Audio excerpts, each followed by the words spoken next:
जमलेल्या माझ्या बांधवांनो, भगिनीनो आणि मातांनो,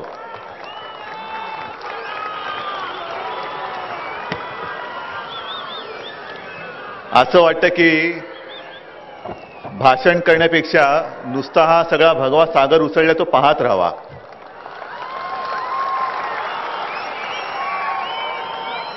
कारण आज तशी काही निवडणूक नाही, असं काही निमित्त नाही, तरी सुद्धा मैदान बघा पॅक झालेलं आहे. खरं म्हणजे मैदान अपुरं पडतंय. खरोखर हे आपलं वैभव आहे. अनेक जण आज शिवसेनेमध्ये आले, साईनाथ परत आलेला आहे, काँग्रेसमधनं लोक येत आहेत, राष्ट्रवादीमधनं लोक येत आहेत. त्याच्यात मध्ये साबीरबाईंच्या पुतण्याने शपथ घेतलेली आहे.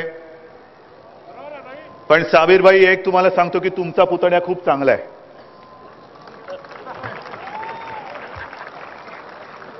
म्हणजे भगव्याशी आणि शिवसेनेशी एकनिष्ठ राहणारा हा पुतण्या आहे. आता सुद्धा भाषण करण्यापूर्वी राम थांबतच नाही. म्हटलं जरा थांबा, थोडं भाषण करतो, कारण तुम्ही सुद्धा लांबून लांबून आलेला आहात. 8 वाजून गेलेले आहेत. म्हटलं भाषण करतो, मग पुन्हा आपलं सुरू ठेवूया. शिवसेनेमध्ये येत आहेत, येऊ द्या. सभा सुरू आहेत. विषय अनेक आहेत. कोणत्या विषयावरती बोलायचं? आणि अनेकदा असं होतं की भाषण झाल्यानंतर वाटतं की अरे हे विषय राहिलेच. कारण काँग्रेस आणि राष्ट्रवादीवाले आहेत सत्तेवरती. आपल्याला विषयाची काय कमी नाही, काय भरपूर विषय. कोणताही विषय घ्या, किती पाढे वाचायचे. भ्रष्टाचार म्हटलं तर ए पासून झेड पर्यंत सगळे भ्रष्टाचार आहेत. महागाई वाढतेच आहे. स्थानिकांचे प्रश्न तसेच आहेत. काल सुद्धा वृत्तपत्रामध्ये आलं का, आजच्याच वृत्तपत्रात आले, जो उल्लेख आता देसाई साहेब तुम्ही पोटतिडकीने केलात. सरकार म्हणून काय करता आहे हा खरा प्रश्नच आहे, पण आपण आपल्याला कधी विचारतच नाही. वृत्तपत्रात आलेलं आहे की गेल्या वर्षभरात, फक्त गेल्या वर्षभरात महाराष्ट्रामध्ये जवळपास 1700 बलात्कार झालेत. 1700. हे पृथ्वीराज चव्हाणांना म्हणा या, अजित पवारांना सुद्धा मी सांगतो तुम्ही पण या, आणि तुमचे दिल्लीतले जे सगळे बसलेत ना तिकडे, त्यांना पण खाली बोलवा जरा, आणि या व्यासपीठावरती महाराष्ट्रामध्ये, आणि सांगा त्यांना की हा शिवरायाचा महाराष्ट्र आम्ही म्हणतो. आणि त्या महाराष्ट्रामध्ये जी एक घटना सांगितली जाते छत्रपतींबद्दल की ज्यांनी कल्याणच्या सुभेदाराच्या सुनेला सुद्धा सन्मानाने परत पाठवलं होतं, त्या महाराष्ट्रामध्ये गेल्या वर्षभरामध्ये 1700 बलात्कार झालेत. आणि हे सरकार नुसतं हिजड्यासारखं बघत बसलेलं आहे. कोण माझ्या माता भगिनींचं रक्षण करणार? कोण? खरोखर तळपायाची आग मस्तकात जाते. असं म्हटल्यानंतर असं वाटतं की सगळी नामर्दाची अवलाद त्या सरकारमध्ये बसली की काय. कशालाही उपयोग नाहीये. ज्या वेळेला दुष्काळग्रस्त भागामध्ये मी जातो, त्या चारा छावण्या बघतो मी, अक्षरशः शेतकरी रडतोय. जालन्याच्या सभेत सुद्धा मी बोललो होतो की काय करणार, काय दुष्काळ एवढा भयानक आहे. आता सुद्धा मी खरंच साईनाथ काय आणि या दोन्ही आपल्या जिल्हा प्रमुखांना खास धन्यवाद देतो की त्यांनी एका जाणीवेने दुष्काळग्रस्तांसाठी मदत केलेली आहे. जाणीवने केली. यातला पैसा आणि पैसा हा दुष्काळासाठी, दुष्काळग्रस्तांसाठीच खर्च होईल. पण परिस्थिती एवढी भीषण आहे. अर्थात ठाणे जिल्ह्यामध्ये सुद्धा काय जास्त विशेष वेगळं चित्र आहे अशातला भाग नाही. पण गुरांना पोचता येत नाही, पाणी देता येत नाही, चारा देता येत नाही, आणि मग तू एक ना एक दिवस तडफडून माझ्या डोळ्यारेखात मरणार. तुझी तडफड मला पाहवत नाही म्हणून अक्षरशः पोटच्या पोराप्रमाणे जपलेल्या गुरांना शेतकरी टिळे लावून सोडून देतात. जा बाबा जा, तुझं नशीब असेल तिकडे राहा, पण माझ्या डोळ्यासमोर तुझा मृत्यू नको. आणि मग तशीच ती गुरं कसायच्या जातात, खाटीखान्यात जातात, कापली जात आहेत.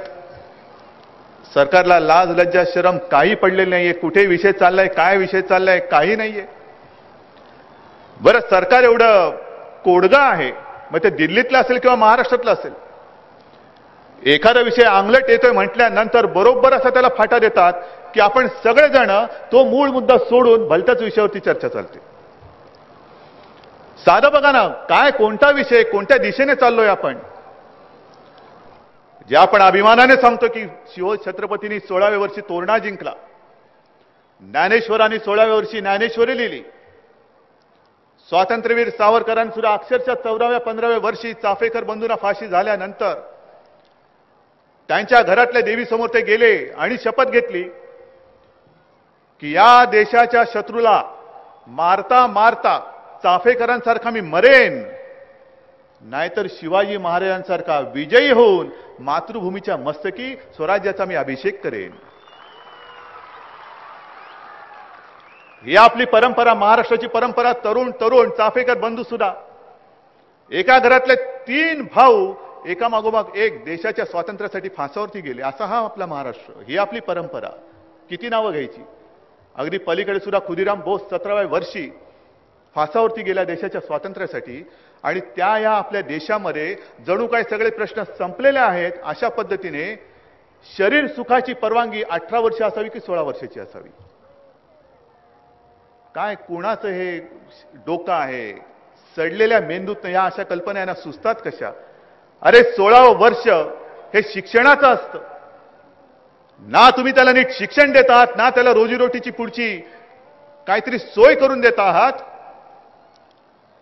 आणि मग तुलना जर का केली, विषय खूप आहेत, मी घेणार आहे. जेवढे जेवढे सुचतील, जेवढे जेवढे बोलता येतील तेवढे मी बोलणार आहे. पण 16 वर्षाच्या मुलाचं जर का उदाहरण घ्यायचं झालं, जी माहिती मला मिळाली, काही वेळेला अनेक लोक भेटत असतात, पोलिसातले भेटतात, लष्करातले भेटतात, आणि जी माहिती मला मिळाली ती अशी मिळाली की पाकिस्तान आपल्या देशामध्ये अतिरेकी घुसवत असतो. 20 वर्षाची पोरं, 22 वर्षाची पोरं, या अतिरेकी तयार कसे होतात. पद्धत साधारणतः अशी आहे की 7व्या 8व्या वर्षी, 9व्या वर्षी मुलाला ताब्यात घेतलं जातं. त्याची पूर्णपणे बुद्धी, म्हणजे ज्याला ब्रेनवॉश म्हणतात, तो ब्रेनवॉश केला जातो. हिंदुस्थानाबद्दल त्याच्या मनामध्ये विष ओतलं जातं, शारीरिक शिक्षण दिलं जातं, आतंकवादी शिक्षण दिलं जातं. आणि जेव्हा ते पोरग 16 वर्षाचं होतं तेव्हा ते संपूर्णपणे प्रशिक्षित अतिरेकी त्याचा तयार झालेला असतो. अतिरेकी 16व्या वर्षाचा अतिरेकी. आणि हे भॅड सरकार, कशी तुलना करणार तुम्ही. तिकडे 16 वर्षाचा तयार झालेला अतिरेकी आणि इकडे हे सरकार राहिलं तर 16 वर्षाची शारीरिक सुखाची परवानगी मिळालेलं आपलं पोर. काय कशी तुलना करणार तुम्ही, कशी लढत देणार तुम्ही. जे शिवसेना प्रमुखांचं स्वप्न तो आम्ही हिंदू आहोतच, आणि हिंदू आहे म्हणायला मला लाज वाटत नाही आणि ती वाटणार नाही. मी हिंदू आहेच. ही भगव्याची परंपरा मी पुढे नेणार. आणि हे सगळे मर्द मावळे माझ्या सोबत असल्यानंतर मी कोणाच्या बापाला भीत नाही. ही सगळी माझी तयार फौज आहे माझी. हे सगळं मी का तुमच्याशी बोलतोय की सध्या देशामध्ये असं एक फॅड आलेलं आहे की कोणी आडगळीत पडलेली जी माणसं असतात, कोण लेखक असतो, लेखिका असते, कोण ऍक्टर असतात, संपलेली माणसं स्वतःवरती प्रकाश झोत पडण्यासाठी म्हणून हिंदुत्वाला बदनाम करतात. कोण उठतोय आणि हिंदुत्वावरती बोलतोय. आपले गृहमंत्री हिंदूंना आतंकवादी ठरवत आहेत. कशासाठी तुम्ही बोलताय. काय आता असं काय घडलेलं आहे. बरं, हिंदुत्वाच्या विरुद्ध बोलणारी सगळी फळी म्हटल्यानंतर, बघितल्यानंतर एक सुद्धा मायका लाल या देशामध्ये नाही जो हिंदूंच्या आणि हिंदुत्वाच्या बाजूने बोलते. फक्त तुमची आमची शिवसेना बोलते, दुसरी कोणाची बोलण्याची हिंमतच नाहीये. कुठे आहेत सगळे, कुठे गेले. आणि देसाई साहेब, तुम्ही बोलत ते खरंय. जे काल विधान भवनामध्ये घडलं, पोलिसाला मारहाण झाली, त्याचा आम्ही निषेध करतो, त्याचं समर्थन मी अजिबात करणार नाही, बिलकुल करत नाही. पण सरकारला सुद्धा हे कळलं पाहिजे की कुठे पोलिसांचं संरक्षण करायचं. आणि जर पोलिसांचं चुकत असेल, माझं तर स्पष्ट मत आहे की जनता समोर बसलेली आहे. काल जे काय घडलं तिकडे एका बाजूला आमदार म्हणजे जनतेचे प्रतिनिधी आणि दुसऱ्या बाजूला पोलीस म्हणजे तुमचे सगळ्यांचे आपले जनतेचे रक्षक. हा वाद वाढता कामा नये. एका बाजूला रक्षक आहे, एका बाजूला प्रतिनिधी आहे. जनता बघणार कोणाकडे. दोघांचं जर का भांडण लागलं तर राज्य चालणार कसं. आणि जर का भांडण लागलं तर टपून बसलेलेच आहेत. पोलिसांचे मुर्दे पाडायला इकडे झालेत ना गांगुर्डे आणि जगताप. हे नाही विसरलो आम्ही विसरलो नाही, विसरू शकत नाही. त्या गांगुर्डे आणि जगतापांच्या नातेवाईकांना, त्यांच्या कुटुंबियांना शिवसेनेने घरं दिली, सरकारने दिलेली नाहीत. कुठे गेलं तुमचं सरकार? पालघरमध्ये सुद्धा शिवसेना प्रमुखांचं ते सगळं वैभव म्हणा, काही म्हणा, दुर्दैवी सगळी ती घटना होती. पण अथांग जनसागर उसळला होता आणि त्याच्यामध्ये त्या कोणत्या तरी पोरीनी आपल्या भावना त्या फेसबुकवर टाकल्या आणि त्याच्यावरती पोलिसांनी कारवाई केल्यानंतर त्या पोलिसांना तुम्ही निलंबित केलं. 11 ऑगस्टला आझाद मैदानाच्या समोर दिवसा ढवळ्या त्या देशद्रोहीने नंगा नाच घातला, महिला पोलिसांची विटंबना केली, पोलिसांना मारले. आणि ते सगळं दृश्य बघितल्यानंतर त्या एका पोलीस महिलेनी, सुजाता पाटीलनी तिच्या भावना कवितेत लिहिल्यानंतर त्या सुजाता पाटलांना सुद्धा तुम्ही त्या देशद्रोहींची माफी मागायला लावली. हे तुमचं सरकार कोणासाठी काम करतायत? कोण येणार तुमच्याकडे? कोणाच्या दबावाला बळी पडून तुम्ही हे सगळं, मी म्हणेन हा सगळा लांडा कारभार तुमचा चाललेला आहे. कुठेतरी सरकार म्हणून मजबूतीने उभे राहा ना. एक तर काही तुमच्याकडनं आता अपेक्षा करण्यासारखी तुमची कुवत राहिलेलीच नाहीये. तुम्ही ना पाणी देत, ना अन्न देत, ना संरक्षण देत, ना नोकऱ्या देत, महागाई कमी करू शकत नाही. आणि भ्रष्टाचार तर एवढा प्रचंड करून ठेवलेला आहात की आम्ही आता बोलून बोलून विसरायला लागलो की भ्रष्टाचार बोलल्यानंतर कुठला भ्रष्टाचार बोलायचा. कारण सुशील कुमार शिंदे जे बोलले ना की जनता आहे म्हणे, यांची काय स्मरणशक्ती, किती आत्मविश्वास आहे बघा सुशील कुमारांना जनतेच्या स्मरणशक्तीबद्दल. हे म्हणे काय ते बोफोर्स विसरले, कोळसा घोटाळा विसरतील. विसरलो, खरंच विसरलो. आहे तुमच्या इकडे सगळ्या कोण आलात तुम्ही सगळेजण इकडे, कोणाच्या तरी डोक्यात आता कोळसा घोटाळा राहिलाय, कलमाडींचा घोटाळा राहिलाय, 2Gचा घोटाळा राहिलाय, आदर्शचा घोटाळा तुमच्या लक्षात आहे, 70,000 कोटीचा अजित पवारांचा सिंचनाचा घोटाळा सुद्धा आपण विसरायला लागलेलो आहोत आणि शरद पवारांचं लवाचा प्रकरण सुद्धा आपण विसरायला लागलेलो आहोत. नुसते आरोप होत आहेत, चौकशी समिती नेमल्याची नाटकं करतायत. चौकशी पूर्ण होणार कधी? आणि जे गुन्हेगार त्याच्यामध्ये आहेत, ज्यांनी खाल्लेलं आहे, त्यांना तुम्ही शिक्षा करणार कधी? आदर्शचा निकाल अजून लागत नाही. विलासराव गेले, गिडवाणी गेले, एक एक एक एक पुरावे नाहीसे व्हायला लागलेले आहेत. आणि एक दिवस तुम्हाला लिहून ठेवा, या आदर्श घोटाळ्यातून सगळेच्या सगळे पुराव्या अभावी निर्दोष सुटणार, हे लिहून ठेवा तुम्ही. तोच प्रकार अजित पवारांच्या बाबतीत होणार.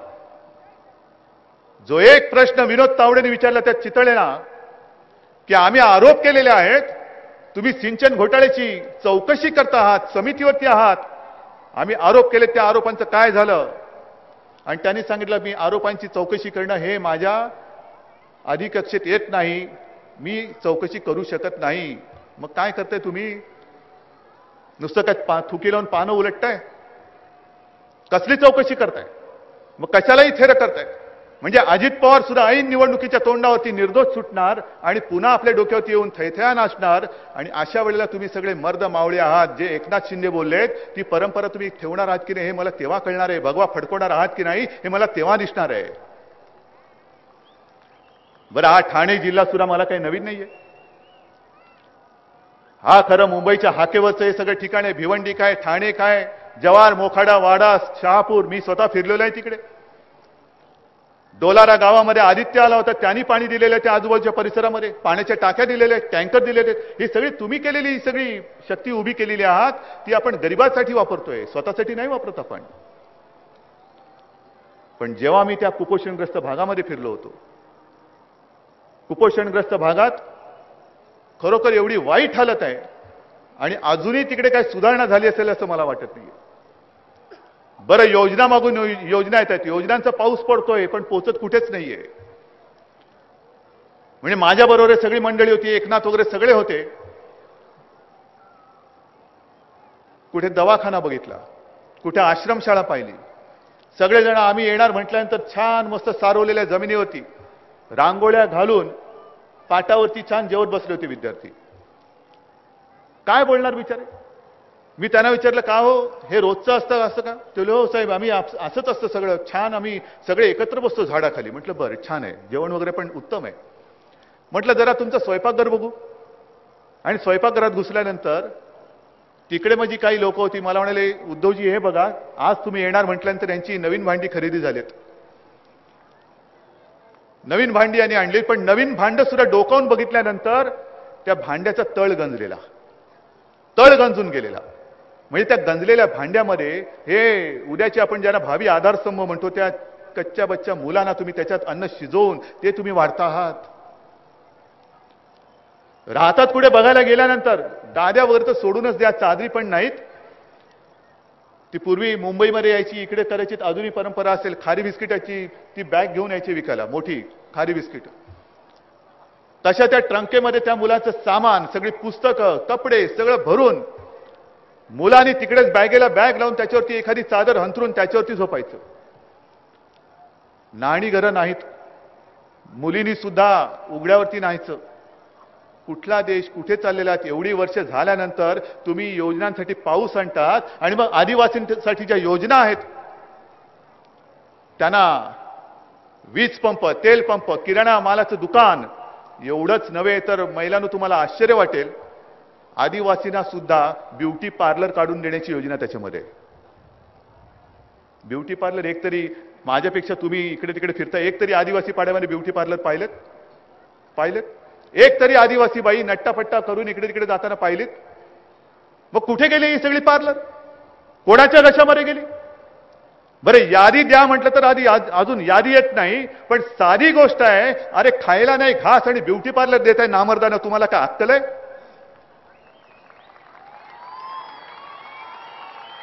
बरं एवढ्यावरती प्रश्न सुटत नाही. दवाखाना बघायला मी गेलो, हॉस्पिटल बघायला गेलो, तर सगळेजण चिडलेले होते. मला म्हणाल तेव्हा त्या एक डॉक्टरीन बाई होत्या, तरुण होत्या, त्या एक सांगत होत्या. तेवढ्यात एक पार्टनर माझ्या गर्दीतनं आवाज आला आणि असा भसाडा आवाज, आणि मला विचारलं, डॉक्टरीन बाईंना विचारा ते येतात किती वाजता. बिचारा बाईंचा चेहरा पडला. मला म्हणाले उद्धवजी म्हणे काय करू, मी माझं नुकतंच लग्न झालं, मी लांब राहते, इथून रात्री घरी जाईपर्यंत मध्यरात्र होते, सकाळी सगळं घरचं काम करून निघून इकडे येईपर्यंत दुपार होते. म्हटलं अहो ताई, तुम्हाला इकडे राहायला घर नाही का दिलेलं? तो म्हणे साहेब येता का जरा, मी तुम्हाला दाखवते घर. आणि ते घर दाखवायला गेले. पावसाचे दिवस होते, अक्षरशः तुम्हाला मी सांगतो अंगावरती काटा उभा राहिला. खिडक्या फुटलेल्या, काचांचा पत्ता नाही, नळातनं पाणी नव्हतं पण भिंतीतनं पाणी येत होतं, जमिनीवरती थारोळ साचलं होतं. मला म्हणाले साहेब हे अशा अवस्थेत आम्ही राहू कसे, सांगा मला तुम्ही, काय तुम्ही देता आहात? नुसतं कोणाच्या तरी अंगावरती ढेकून टाकून उपयोग नाहीये. जे मी अमरावतीच्या सभेत बोललो ना, ते एवढ्यासाठीच बोललो की काँग्रेस आणि राष्ट्रवादी हे गोचिडीसारखे चिकटून बसलेत आपल्याला, गोचिडीसारखे. आणि तुकाराम महाराज जे बोलले होते की अरे गायीच्या आचळाला चिकटलेली गोचिड ही सुद्धा रक्तच पिते, दूध पित नाही, ही रक्त पिणारी गोचिड आहे. पण निदान गोचिड रक्त पिऊन पिऊन तट्ट फुगल्यानंतर खाली आपोआप गळून पडते. यांचं पोटच भरत नाहीये. तट्ट फुटायची वेळ आली तरी सुद्धा अजित पवारांना अजून मुख्यमंत्री व्हायचं स्वप्न पडलंय, तरी सुद्धा अजून शरद पवारांना पंतप्रधान होण्याचं स्वप्न पडतंय. स्वप्न पडायला तुम्हाला झोपा बरे लागतात. हा जो माझा इकडे माता भगिनी आणि बांधव जमलेला आहे आणि पलीकडे सुद्धा देशभर नवे आहे, त्यांना झोप लागत नाही. रात्र जाणार कशी, उद्याचा दिवस उजाडल्यानंतर उद्या मी माझ्या लहान मुलांना जेऊ खाऊ काय घालू, या चिंतेने त्यांची झोप उडालेली आहे. अनेक शेतकरी कर्ज मी फेडू शकत नाही, कर्ज तर एवढं झालेलं आहे, पीक वाया गेलेलं आहे, कारण दुष्काळ, पाणी देऊ शकत नाही, वीज नाहीये. अशा वेळी ते झोपत नाही. त्यांची अवस्था बघून शरद पवारांची कधी झोप नाही उडालेली ना अजित पवारांची उडालेली. त्यांना निर्लज्जपणाने बोलायला मोकळे होत आहेत की होय मला मुख्यमंत्री व्हायला आवडेल, मला पंतप्रधान व्हायला आवडेल. मग मी तुम्हाला विचारतोय, तुम्हाला अजित पवार मुख्यमंत्री झालेले आवडतील? तुम्हाला शरद पवार पंतप्रधान झालेले आवडतील? हा प्रश्न तुमच्या वैयक्तिक आवडीनिवडीचा नाही, हा प्रश्न जनतेच्या आवडीनिवडीचा आहे. त्यांना जो योग्य वाटेल तोच त्या खुर्चीवरती बसेल. दिल्ली समोर लवणारा झुकणारा मुख्यमंत्री आणि पंतप्रधान तिकडे आम्ही बसू देणार नाही, अजिबात नाही. हा शिवरायाचा महाराष्ट्र आहे. अरे आपण बोलतोय काय, आपण केलंय काय हे तरी आधी लोकांना सांगा.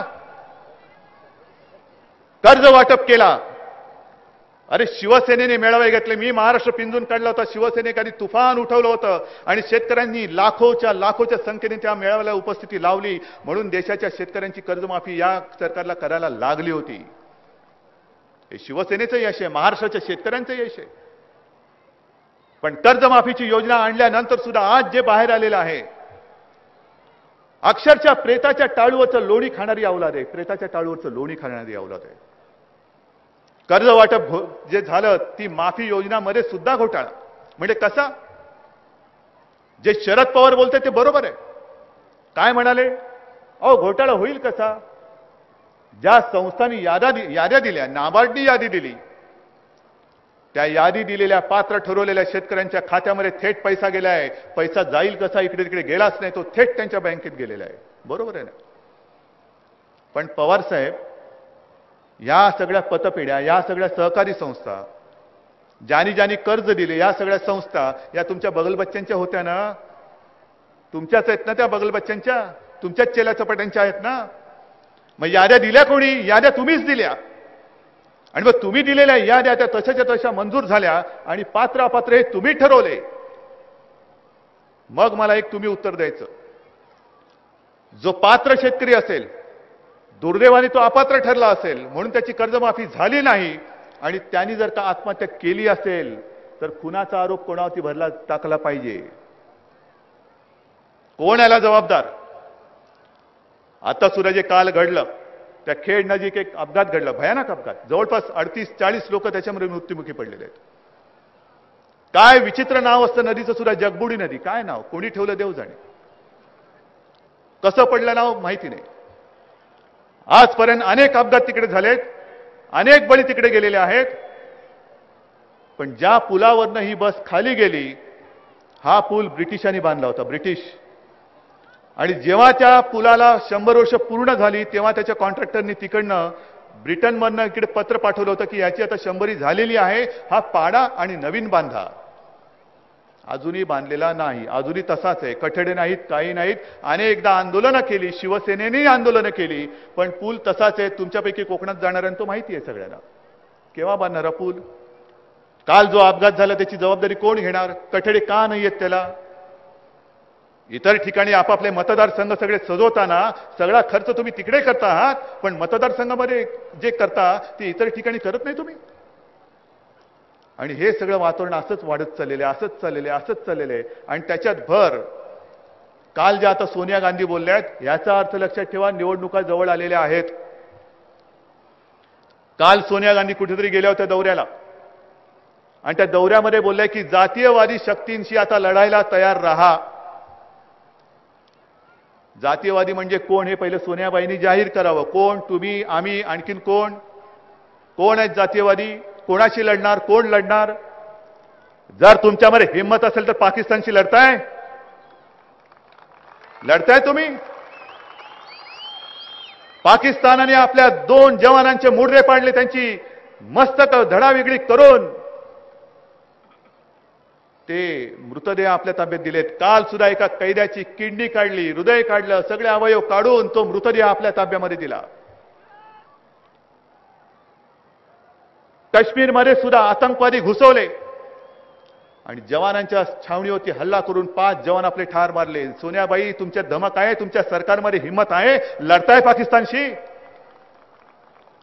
जे बांगलादेशी इकडे घुसलेले आहेत, जे बांगलादेशी आमच्या पोलिसांवरती हात उचलतायत, त्या बांगलादेशांचे हात कलम करण्याची हिंमत तुमच्या सरकारमध्ये आहे? कोण जातीयवादी आहे? बरं, पाकिस्तान हे सगळे चाळे करतंय. एवढे चाळे करून आम्ही आपले नेबळट जणू काय मुर्दे बसवलेत असे सरकारमधले मंत्री बसलेत तिकडे. दरवेळेला पाकिस्तान येतंय, काहीतरी करतंय आणि आपण इशारा देतोय. आता मात्र उद्या कराल तर बघा, उद्या कराल तर काय बघा, ते आणखीन तोडून ठेवतात. तरी बरं ते कृष्णा का कोण होते ते गेले, नाहीतर ते त्यांच्या बाईचा ते हातच सोडत नाही. म्हणजे आतंकवादाच्या मागे पाकिस्तानचा हात आणि तो हात आमच्या कृष्णाच्या हातात, त्या हिनाबाईच्या हातात. हिनाबाईचा तो हिना ना, मी हातच सोडत नाही हो. टीव्हीवरती सुद्धा बघत होतो, शेवटी लाज वाटायची की ती बाई नाही नाही म्हणते आणि हिना हिना करतायत. दाखवलं त्यांनी हिसका. पण एवढं करून अतिरेकी घुसवले, आपल्या जवानांचे मुर्दे पाडले, तरी सुद्धा पुन्हा पाकिस्तानचा पंतप्रधान आला, त्याच्यासाठी रेड कार्पेट घालून शाही खाना द्यायला आपले सलमान खुर्शीद तयार. काय कोणासमोर झुकताय तुम्ही? काय तुमची लाज लज्जा शरम निदान त्या जवानांची तरी काहीतरी कदर करा. जवानांची तरी कदर करा. बरं, जवानांच्या त्या छावणीवरती हल्ला झाल्यानंतर कशी परिस्थिती? हे सरकार मी तुम्हाला का सांगतोय? हा विषय भिवंडीचा असेल, भिवंडीचा नसेल नव्हे, हा भिवंडीचा नाही, संपूर्ण देशातल्या प्रत्येक नागरिकाचा आहे. कारण प्रत्येकाने मतदान करणं हे गरजेचं आहे. आणि मी कोणाला मत देतोय हे तुम्हाला कळलं पाहिजे. कोणाला मत देणार?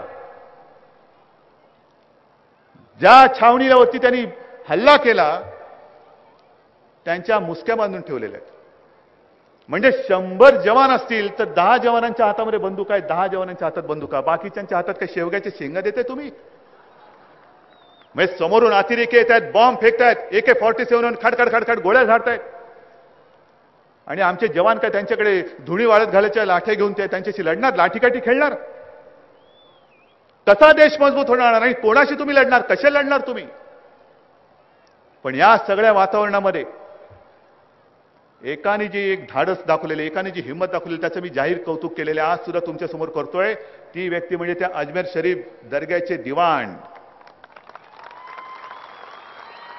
होय, मी म्हटलं त्यांना भारतरत्न द्या, कारण त्यांनी दाखवलेली दिशा जर आपल्या देशातल्या मुसलमानांनी स्वीकारली तर आपल्या देशातला हिंदू मुस्लिम हा झगडा खतम होईल. आम्हाला जातीयवादी ठरवताना, आम्हाला धर्मांध ठरवताना, होय आम्ही हिंदू आहोत, आम्ही हिंदुत्व सोडणार नाही, मेलो तरी हिंदुत्व सोडणार नाही, आम्ही शपथ घेतलेली आहेच.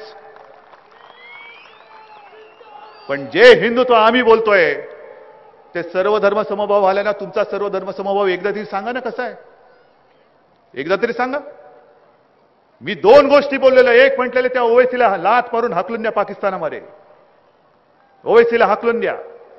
आणि दुसरं बोलले त्या दिवाण साहेबांना भारतरत्न द्या. आहे ना, 2 उदाहरणं मी ठेवलेली आहेत तुमच्या समोर. एक काहीतरी स्वीकारा, एक काहीतरी नाकारा, पण कोणीच काही बोलत नाहीये. त्या दिवाण साहेबांनी जे केलं त्यांनी स्पष्ट शब्दात सांगितलं की असा माणूस जो माझ्या देशाची दगाफटका करतोय, जो माझ्या देशाच्या पाठीत वार करतोय, त्याच्यासाठी मी प्रार्थना करणार नाही. नव्हे, मी प्रार्थना केली तर इस्लामला सुद्धा ती कबूल होणार नाही, म्हणून मी तिकडे हजर सुद्धा राहणार नाही. हा, असा मुसलमान असला, धर्माने तो कोणी असेल, पण जो माझ्या या देशाला, हिंदुस्थानाला माझी मातृभूमी मानतो, जो या देशासाठी निष्ठा ठेवतो, तो धर्माने मुसलमान असला तरी माझा भाऊ आहे. हे शिवसेनेचं हिंदुत्व आहे, हे शिवसेनेचं हिंदुत्व आहे. उगाच काहीतरी बोलायचं, धर्मांध करायचं. धर्मांधता तुम्ही लोकांच्या मनात विष ओतून तुम्ही पसरवत आहात, शिवसेना नाही पसरवत आहे. आम्हाला वेळ नाही लागलेला की नुसत्या दंगली करत सुटायला. आम्हाला सुद्धा शांतता पाहिजे. पण म्हणून आम्ही जे म्हणतो की हिंदूंनो एकजूट करा, ती एवढ्यासाठी म्हणतो आहे की एक तर आपण मराठी म्हटल्यानंतर जातीपातीत आणि समाजात फुटून जातो. कोण ब्राह्मण आहे, कोण मराठा आहे, कोण कुणबी आहे, कोण तेली आहे, कोण आगरी आहे, कोण कोष्टी आहे. म्हणजे मराठी माणसामध्ये एकजूट नाही, आणि हिंदू म्हटल्यानंतर हिंदूमध्ये एकजूट नाहीये. आणि म्हणून ओवेसीचे बोलला ते नीट लक्षात ठेवा. ओवेसी असं नाही बोलला की मी मराठी माणसानं संपवेन. ओवेसी असं नाही म्हणाला की मी गुजरात्यानं संपवेन, मी बंगाल्यानं संपवेन. ओवेसी बोलला तो मी हिंदूंना संपवेन, कारण त्याला माहिती आहे की हा या देशातला हिंदूंचा मोठा अवगुण आहे की हे एकत्र येऊ शकत नाही. पण त्याला माहिती नाही हा शिवरायाचा महाराष्ट्र आहे, औरंगजेबाचं थडगं बांधणारा हा महाराष्ट्र आहे, भगव्याचा पाईक, भगव्याचा सैनिक या महाराष्ट्रामध्ये जिवंत आहे.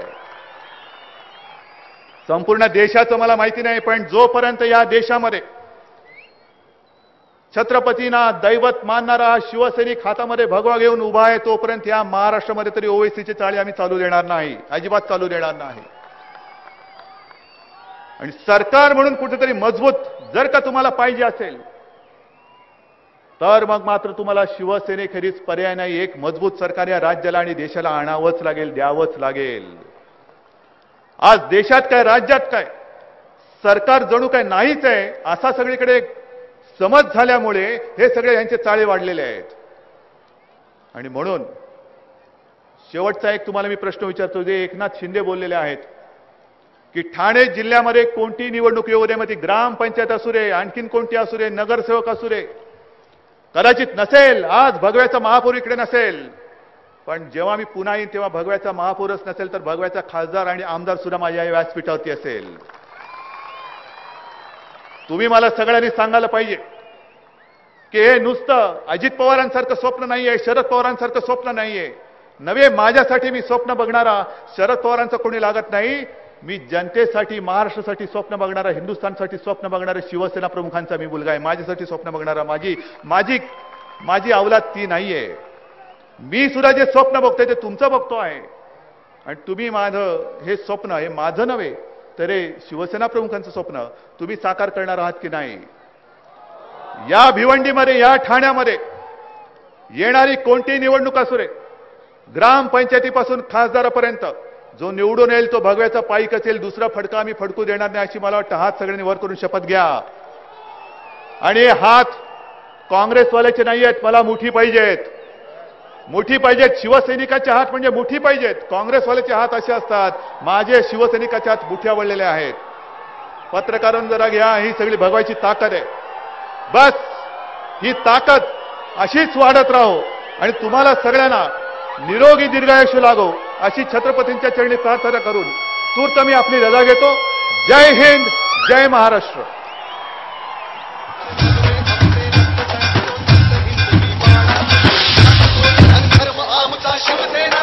आदरणीय उद्धवजींच्या मार्गदर्शनानंतर व्यासपीठाजवळ काही कार्यकर्ते शिवसेनेमध्ये प्रवेश करणार आहेत. यांचा शिवसेनेमध्ये प्रवेश होतोय. या प्रवेशानंतर राष्ट्रगीत होईल आणि सभेचा समारोप होईल, याची नोंद घ्यायची आहे. गगन मन अधिनायक जय हे भारत भाग्य विधाता.